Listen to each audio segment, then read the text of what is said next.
Hello friend, स्वागत है आप सभी का अपने YouTube channel target for PHPACL में। आशा करते हूँ कि आप सभी अच्छे से तैयारी कर रहे होंगे। तो चलिए हम लोग आज बनाएंगे सेट नंबर 137। तो एक सेट नंबर 137 से क्वेश्चन नंबर 1 से हम शुरू करेंगे। तब तक आप हमारे चैनल पर पहली बार जुड़े हैं तो हमारे चैनल को सब्सक्राइब जरूर कर दें। तो चलिए हम स्टार्ट करते हैं क्वेश्चन नंबर 1 का। कह रहा है कि आधा जो है उत्तर की ओर यानी कि ऊपर 500 मीटर चलती है, फिर अपने बाएं मुड़ती यानी कि इधर मुड़ेगी और 250 चलती है। ठीक है, अब वह अपनी प्रारंभिक स्थिति के संबंध में किस दिशा में है? तो यहाँ से वह किस दिशा में है? तो यहाँ से उत्तर और यहाँ से पश्चिम। यह उत्तर पश्चिम में है। 19 अप्रैल 2020 को कौन सा दिन होगा? तो 19 अप्रैल 2020 को रविवार का दिन होगा। यहाँ कह रहा है कि 3 नंबर में हम लोग देखेंगे, कह रहा है कि पहली मंजिल के नहीं, हमारा कार्यालय 6ठी मंजिल पर स्थित है। यदि इमारत में 2 से अधिक मंजिलें हैं तो इसमें लिफ्ट होगी।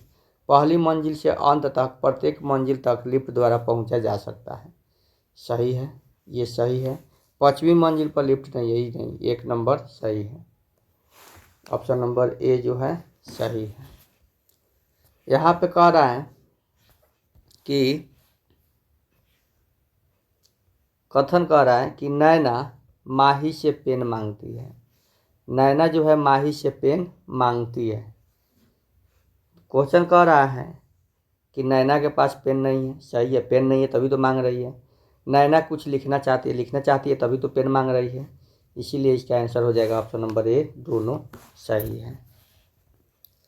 निखिल एक पार्क में एक लड़के से मिलता है। निखिल जो है एक पार्क में एक लड़के से मिलता है।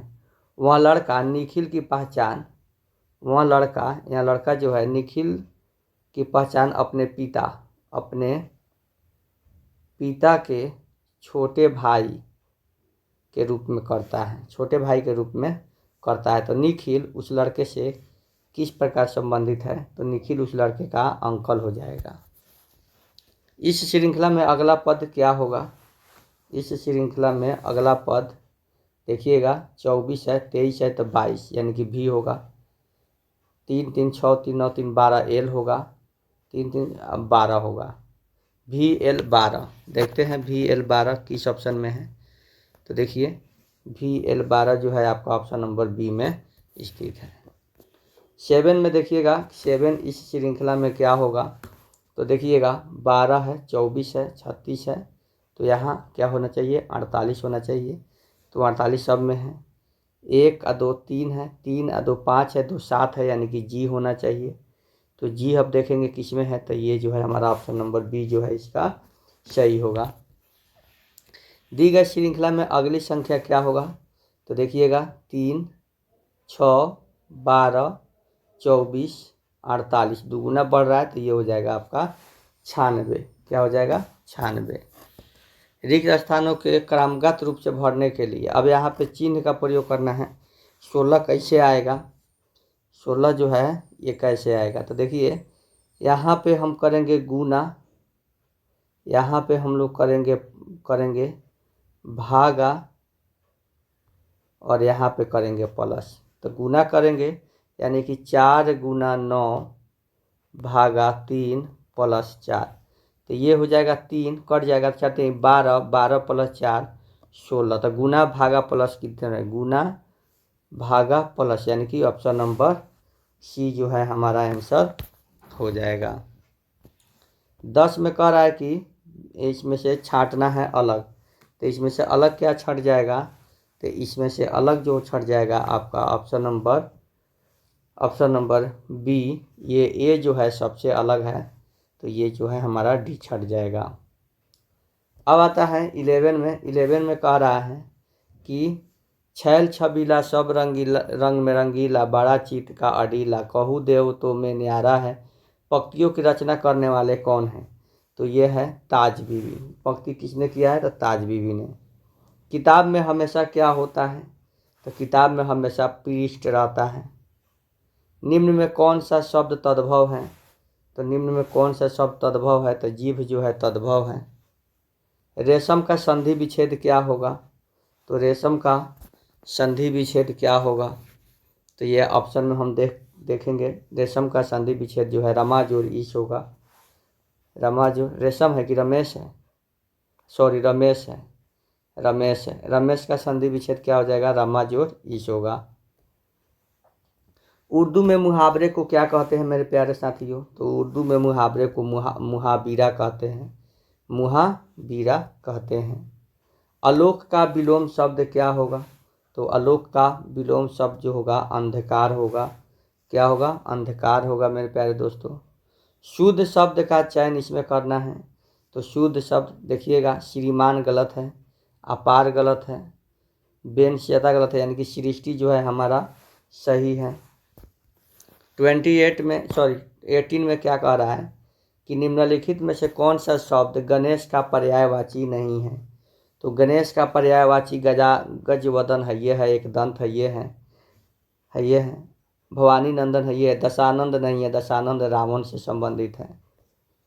अपनी बात से पलट जाना का अर्थ क्या है लोकोक्ति का? अपनी बात से पलट जाना यानी कि एक मुंह दो बात करना, एक मुंह दो बात करना।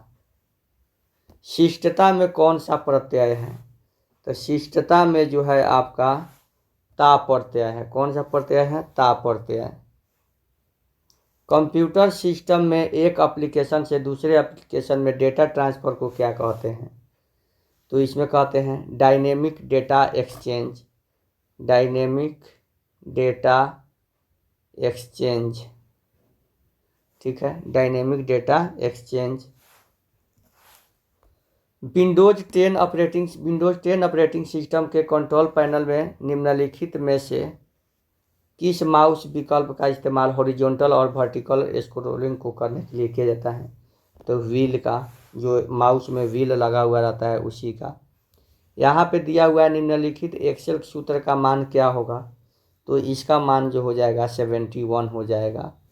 72 तो यहाँ पे रहेगा ही, और 8/4 है तो कट जाएगा 2, और 2/2 है तो कट जाएगा 1, तो इसीलिए 71 फार्मूला लगाएंगे उसमें, तो इसका 71 आ जाएगा आंसर।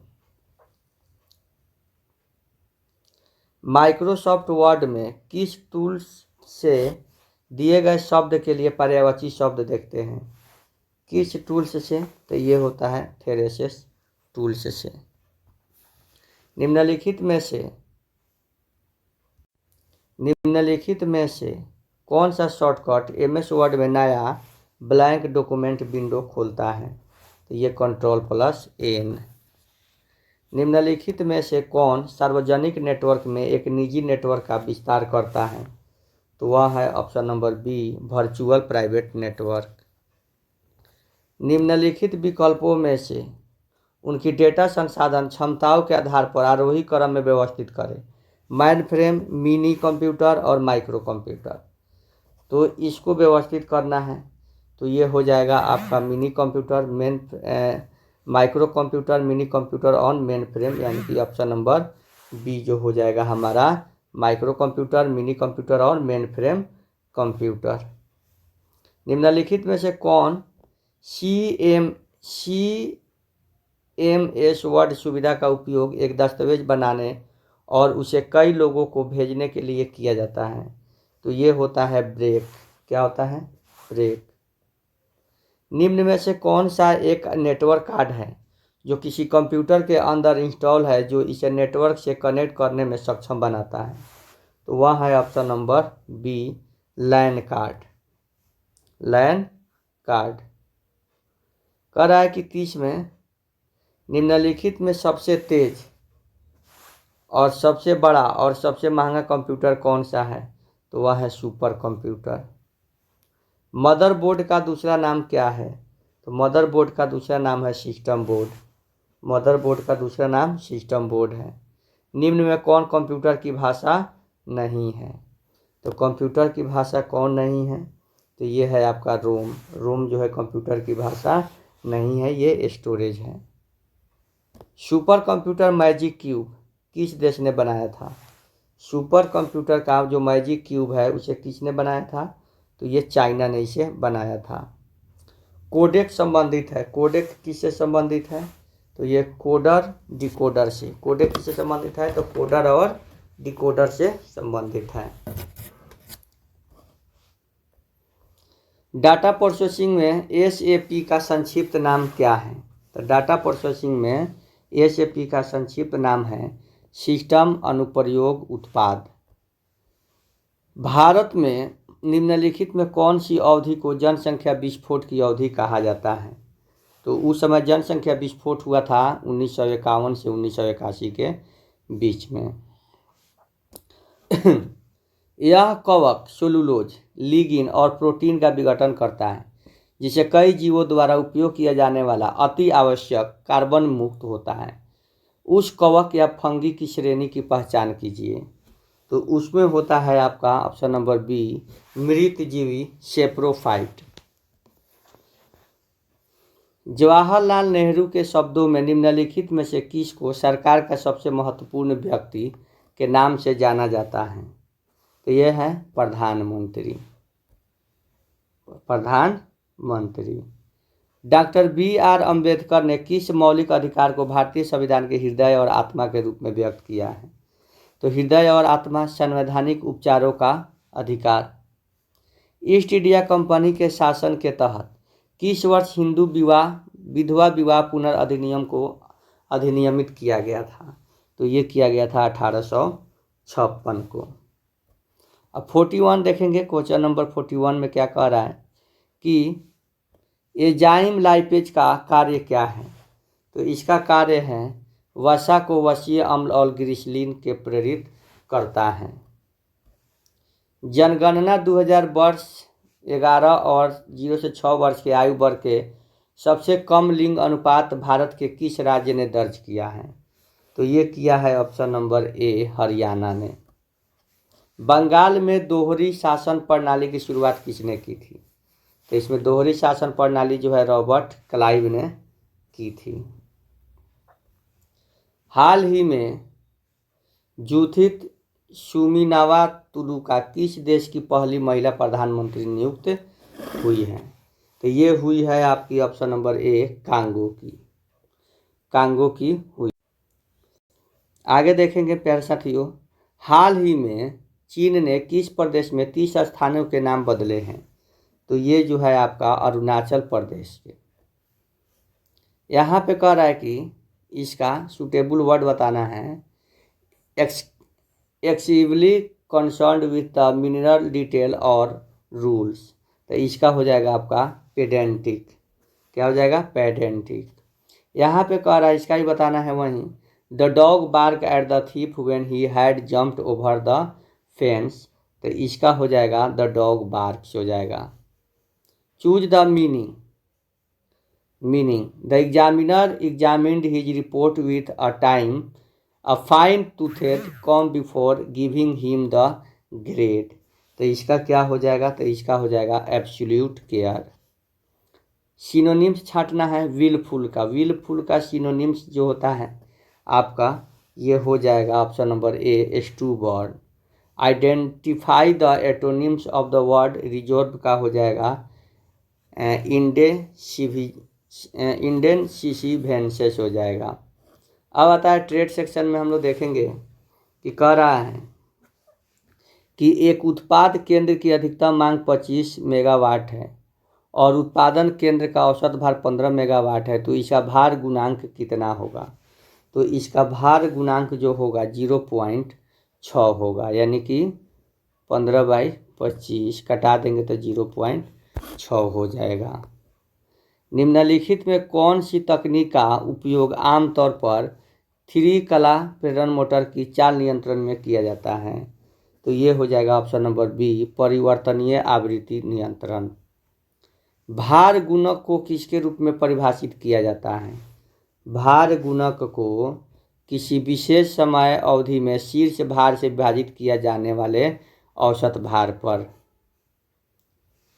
प्रकाश के कह रहा है कि प्रकाश व्यवस्था में अवशोषण कारक के संबंध में निम्नलिखित में से कौन सा कथन सही है मेरे प्यारे दोस्तों। तो देखिएगा यहाँ कौन सा कथन सही है। तो इसमें जो हो जाएगा आपका ऑप्शन नंबर ए, इसमें प्रकाश के स्रोत द्वारा अवशोषण के बाद उपलब्ध कुल ल्यूमेन और उत्सर्जित कुल ल्यूमेन के अनुपात के रूप में परिभाषित किया जाता है। किसी परिपथ 55 किसी परिपथ वियोजक में वह क्षणिक वोल्टेज होता है जो आर्किंग अवधि के दौरान शून्य धारा पर या उसके निकट संपर्क पर दिखता है। तो वह हो जाएगा ऑप्शन नंबर डी, पुनस्टाइन वोल्टेज। अब देखेंगे 56 में क्या कह रहा है कि छायांकित ध्रुव एकल फेज मोटर के संदर्भ में ध्रुव के छोटे भाग के पारित एक लघु परिपथ तांबे की कुंडली रखी जाती है जिसे जिसे शेडिंग कुंडली कहते हैं। क्या कहते हैं? शेडिंग कुंडली। आगे देखेंगे प्रेरण मोटर के संदर्भ में जब घूर्णक स्थिर होता है तो घूर्णी धारा की आवृत्ति आपूर्ति आवृत्ति के समान होती है, लेकिन जब घूर्णक घूर्णन करने लगता है तो आवृत्ति निम्न में से किस पर निर्भर करती है? तो ये है आपका ऑप्शन नंबर ए, सापेक्ष गति या स्लिप गति पे। प्रति फेरो 250 वोल्ट बटा 300 वोल्ट एकल फेज ट्रांसफार्मर 8 वोल्ट है, तो प्राथमिक और द्वितीयक फेरों की संख्या ज्ञात करें। तो ये है आपका ऑप्शन नंबर डी, N1 = 32 और N2 = 375। आर्क वोल्टेज का मान कितना होता है यदि उस अवधि को छोड़ दिया जाए जब त्रुटि धारा शून्य धारा बिंदु पर उसके निकट होती है? तो क्या होता है? तो वह होता है आपका ऑप्शन नंबर बी, निम्न। उच्च गति चुंबकीय उत्तोलन ट्रेनें किस सिद्धांत को नियोजित करती है? तो ये होती है आपका ऑप्शन नंबर ए, रैखिक प्रेरण मोटर। अर्धचालक में प्रतिरोध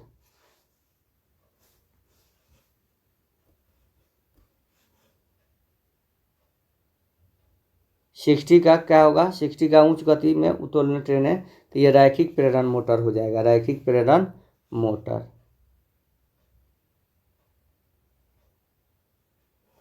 चलिए देखिए आगे, अर्धचालक में प्रतिरोध क्या होता है? तो अर्धचालक में प्रतिरोध जो होता है तापमान में कमी होने पर बढ़ता है। निम्न में कौन से चालक के उदाहरण हैं? तो इसमें चालक के उदाहरण हैं आपका चालक चांदी और तांबा, यानी कि ए और बी। कह रहा है कि 250 वोल्टेज के लैंप में 20 ल्यूमेन वाट पर वाट और 0.6 एम्पियर की धारा लेता है, तो उसका कुल अभिवाह ल्यूमेन कितना होगा? तो ये जो होता है आपका 3000 होगा। क्या होगा? 3000। डीसी मशीन विद्युत ब्रेकिंग की सबसे किफ़ायती विधि डैश है और आर्मेचर टर्मिनल के उत्क्रमण द्वारा प्राप्त की गई ब्रेकिंग भी डैश है। तो क्या हो जाएगा यहाँ पे? तो पूर्णो जी ब्रेकिंग और प्लग लगाना। बड़े उद्योगों में शून्य भार पर स्थिति में तुल्यकालिक मोटर के संचालन का उद्देश्य क्या है? तो यह है ऑप्शन नंबर सी, शक्ति गुणांक में सुधार। डीसी कह रहा है कि डीसी जनित निम्नलिखित में किसके द्वारा द्विक परिवर्तन में सुधार किया जा सकता है? तो द्विक परिवर्तन में कैसे सुधार होगा? तो सबसे पहला अंतः ध्रुव का प्रयोग करके आर्मेचर के घूर्णन की दिशा में ब्रश अक्ष को स्थानांतरित करके। तो ये दोनों से यांत्रिक भार चलाने के अलावा तुल्यकालिक मोटर का एक अन्य उद्देश्य क्या है? तो इसका अन्य उद्देश्य है विद्युत भार में पश्चगामी शक्ति कारक को ठीक करने के लिए। एक गैलेन्वोमीटर को एमीटर में किसके द्वारा बदला जा सकता है? तो वह बदला जा सकता है समानांतर में एक छोटे प्रतिरोध को जोड़ने से। लघु कुंडली के लिए मोटर के अवरोधन के परीक्षण के लिए दोस्तों किस के लिए उपयोग किए जाने वाले विद्युत उपकरण को हम क्या कहते हैं? जो विद्युत उपकरण है उसे हम लोग क्या कहते हैं? तो उसे हम लोग ग्राउलर कहते हैं। इलेक्ट्रॉन के बारे में निम्न में कौन सा कथन गलत है? तो इलेक्ट्रॉन के बारे में इसमें कौन गलत है उसको हमको छांटना है। तो कौन गलत है? तो यह कैथोड किरणों का एक घटक है, सही है। यह एक ऋणात्मक आवेशित कण है, सही है। यह सभी परमाणुओं का एक मूल घटक है, सही है। इलेक्ट्रॉन के द्रव्यमान और न्यूट्रॉन के द्रव्यमान बराबर होते हैं, यही जो है हमारा आंसर हो जाएगा। डैश पदार्थ में चालन बैंड और संयोजकता बैंड अतिव्यापी होते हैं, तो ये होते हैं चालक। निश्चित तापमान से अधिक पर विद्युत रोधक में निषिद्ध अंतराल को पार किया जा सकता है जब ठोस की पारावैद्युत क्षमता डैश के अंतर्गत भंजित होती है। किसके अंतर्गत? तो ये होती है आपको ऑप्शन नंबर बी, उच्च वोल्टेज के। स्टार डेल्टा परिवर्तक का प्रयोग सामान्यतया किस पर निर्धार के मोटरों में किया जाता है? तो ये ऑप्शन नंबर ए, 15 HP से 20 HP के बीच। प्रतिकर्षण परिवर्तन चल एकल कला मोटर के संबंध में निम्न विकल्पों में से गलत कथन का चयन करना है। तो इसमें गलत कथन हो जाएगा, मोटर में द्विक परिवर्तक का प्रयोग होता है, सही है।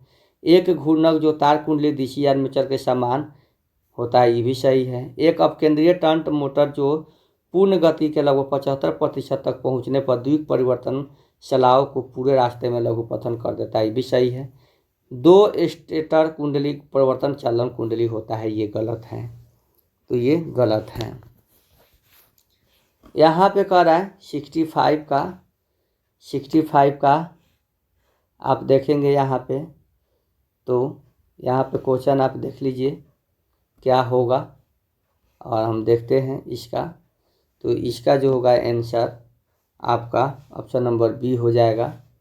तो देखते हैं, एकल शक्ति कारक पर आवर्तित की आर्मेचर प्रतिक्रिया क्या होती है, क्या है? तो यह है मुख्य अभिवाह का विरूपण। एक सीटी में प्राथमिक धारा है माध्यमिक परिपथ से स्वतंत्र। ट्रांसफार्मर में निम्नलिखित में से किस परीक्षण में शक्ति कारक उच्च होता है? तो ये होता है केवल एसी परीक्षण में। 79 कह रहा है कि आंतरिक तारों के संबंध में आगामी सर्विस केबल और ऊर्जा मीटर के बीच निम्न में से किसे रखा जाता है? तो ये रखा जाता है विच्छेदक को। BIS के अनुसार पैनल बोर्ड और मीटर बोर्ड को किसकी ऊंचाई पर रखनी चाहिए? तो इसे जो है कम से कम 1.5 मीटर की ऊंचाई पे रखनी चाहिए। आगे देखेंगे दोस्तों कि बंडल्ड कंडक्टर्स को मुख्य रूप से EHV ट्रांसमिशन लाइन पर किस लिए प्रस्तुत किया जाता है? तो ये होता है कोरोना हरास को कम करने के लिए। 82 का देखिएगा एंडरसन ब्रिज, तो इसका आंसर जो हो जाएगा आप यहाँ देख लेंगे, इसका आंसर 82 का ऑप्शन नंबर सी हो जाएगा। 1 का डी, 2 का सी, 3 का बी और 4 का ए। 83 हम देखेंगे, अस्थायी प्रतिष्ठानों के लिए किस प्रकार के तार स्थापन को प्राथमिकता दी जाती है? तो ये होता है क्लैट तार स्थापन। सभी दिशाओं में समान रूप से प्रकाश उत्सर्जित करने वाले लैंप का मीन स्फेरिकल कैंडल पावर 15 है। सभी दिशाओं में लैंप के विकृत प्रकाश का कुल ज्योति फ्लक्स क्या होगा? तो इसका ज्योति फ्लक्स हो जाएगा 188.5 ल्यूमेन। जल विद्युत षड्यंत्र में जलपात की परिघटना से कैसे बचा जा सकता है? तो ये जो होता है ऑप्शन नंबर बी, कंड्यूट से बचा जा सकता है। एकल चरण वाले ट्रांसफार्मर में अंतः प्रवाह धारा को कम करने के क्रम में आपूर्ति स्विच को किस समय पर बंद कर दिया जाना चाहिए? तो ये हो जाता है आपका option number C, option number C, आपूर्ति वोल्टेज अधिकतम है तब। यहाँ पे हम लोग कह रहा है कि डीसी मशीन परीक्षण के संदर्भ में कौन सत्य और असत्य बताना है। तो देखिए यहाँ पे क्या कह रहा है 87 का, एक बड़े डीसी शंट मोटर के शून्य भार वाले नुकसान को ज्ञात करने की सबसे किफ़ायती विधि स्वाइन वर्न का परीक्षण है। सही है, ठीक है। डीसी शंट मोटर पर उत्वरण परीक्षण का प्रयोग पथ भ्रष्ट नुकसानों को ज्ञात करने के लिए किया जाता है। ये भी सही है, यानी कि ऑप्शन नंबर ए जो है हमारा सही होगा। हमारा ए जो है सही होगा। कह रहा है कि डीसी मशीन पर हॉपिंग परीक्षण करते समय मुख्य आपूर्ति से ली गई शक्ति की खपत, मुख्य रूप से ली गई शक्ति की खपत क्या होती है? तो ये होती है आपका मशीन, दोनों मशीनों में हानि। यदि एकल फेज ट्रांसफार्मर के द्वितीय को संदर्भित ट्रांसफार्मर के तुल्य प्रतिघात 0.6 ओम और 0.8 ओम है तो 0.8 पीएफ पर 10 एम्पियर धारा की आपूर्ति करते समय ट्रांसफार्मर में वोल्टेज पात कितना होगा? तो ये होगा 9.6 वोल्ट। चालकता की इकाई क्या है? चालकता की इकाई जो है सीमेंस पर मीटर है।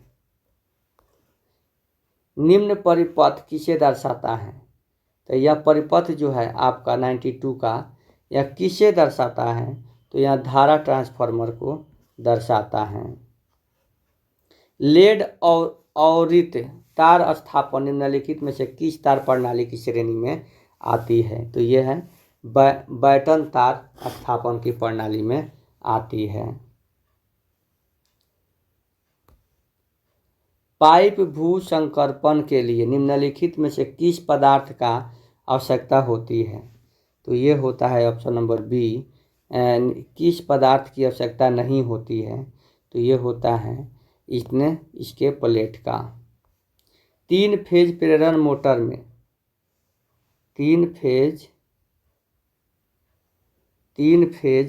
मोटर में स्टार डेल्टा स्टार का उपयोग मुख्य रूप से किस लिए किया जाता है? स्टार्टिंग धारा कम करने के लिए। सोडियम वाष्प लैंप का औसत जीवन काल कितना होता है? तो ये होता है लगभग 3000 घंटा। एक 40 kVA ट्रांसफार्मर में कोर लॉस 4 वाट और फुल लोड कॉपर लॉस 800 वाट है। 400 वाट और 800 वाट है तो अधिकतम क्षमता में कितना हिस्सा फुल लोड का होगा? तो ये होगा 70.7%। एक परिपथ में निष्क्रिय तत्व कौन है? तो ये ऊर्जा प्राप्त करता है या ऊर्जा की आपूर्ति करता है, या एक परिपथ में संधारित्र और प्रेरक निष्क्रिय तत्व होते हैं 2, यानी कि 1 और 3। प्रेरण तापन में निम्नलिखित में से किसका मान उच्च होता है? तो ये आवृत्ति का मान उच्च होता है। एम्पियर सेकेंड किसका मात्रक है? तो एम्पियर सेकेंड जो है आवेश का मात्रक है।